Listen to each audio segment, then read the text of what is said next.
আমি যা বলি আমি তাই করি। এটা ভালো হইলে ভালো, মন্দ হইলে আমার কিছু করার নাই।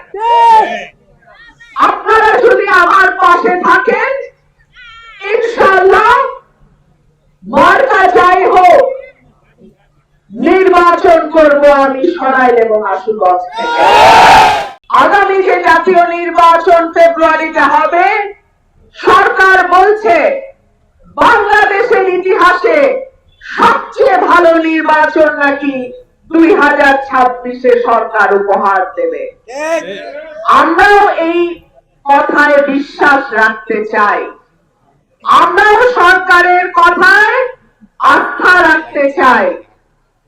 কিন্তু যখন আমাদের ভাই হাজির গায়ে গুলি লাগে এবং সে মৃত্যুবরণ করে, তখন আমাদের মতন যারা প্রার্থী নির্বাচনে মানুষের দিকে তাকিয়ে আছি যে মানুষ যদি আমাদের ভোট দেয়, ইনশাআল্লাহ আমরা মানুষের পক্ষে সংসদে যাব।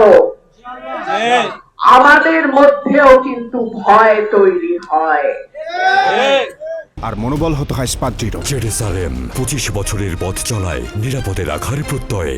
শোনা যায় 50-60 জন এমপির তালিকা নাকি তৈরি করা হয়েছে পরিবেশ অস্থিতিশীল করবার জন্য, তাদের উপরে হামলা করা হবে। আমি পরিষ্কার বলতে চাই, হায়াত মৌতের মালিক আল্লাহ, হেফাজত করার মালিক আল্লাহ, কিন্তু তাই বলে সরকার তার দায় এড়াইতে পারে না। ওসমান হাদির মৃত্যুর দায় সরকারকে নিতে হবে।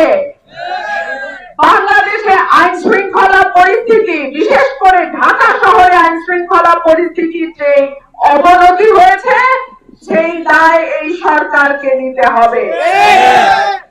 এবং আমি সরকারকে আহ্বান জানাবো, জাতীয় নির্বাচনের আগে কার কার বাড়িতে অবৈধ অস্ত্র আছে, কার কার হেফাজতে অবৈধ অস্ত্র আছে, সেইগুলো আপনারা খুঁজে বের করেন।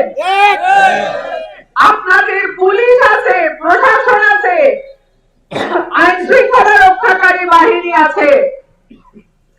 যদি 5ই আগস্টের পরে যে অস্ত্রগুলো লুট হয়েছে থানা থেকে, সেই অবৈধ অস্ত্র কারো কাছে পাওয়া যায়, তাকে আইনের আওতায় নিয়ে আসেন। পরিষ্কার বলে দিতে চাই, 26-এর নির্বাচনে যারা প্রার্থী হবে, যারা ভোটার আছে, যারা প্রার্থীর পক্ষে মাঠে কাজ করবে, প্রত্যেক মানুষের নিরাপত্তার দায়িত্ব সরকারকে নিতে হবে। আপনারা যদি আমার পাশে থাকেন, আমি বাংলাদেশ জয় করতে পারি।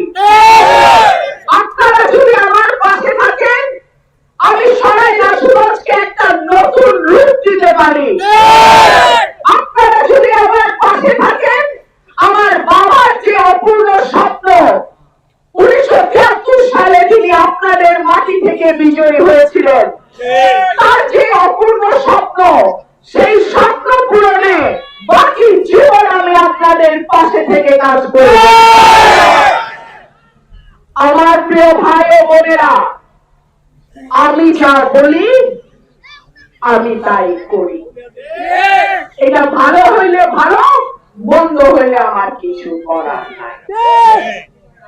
আপনারা যদি আমার পাশে থাকেন, ইনশাআল্লাহ মার্কা যাই হোক, নির্বাচন করব আমি সরাইল এবং আশুগঞ্জ থেকে।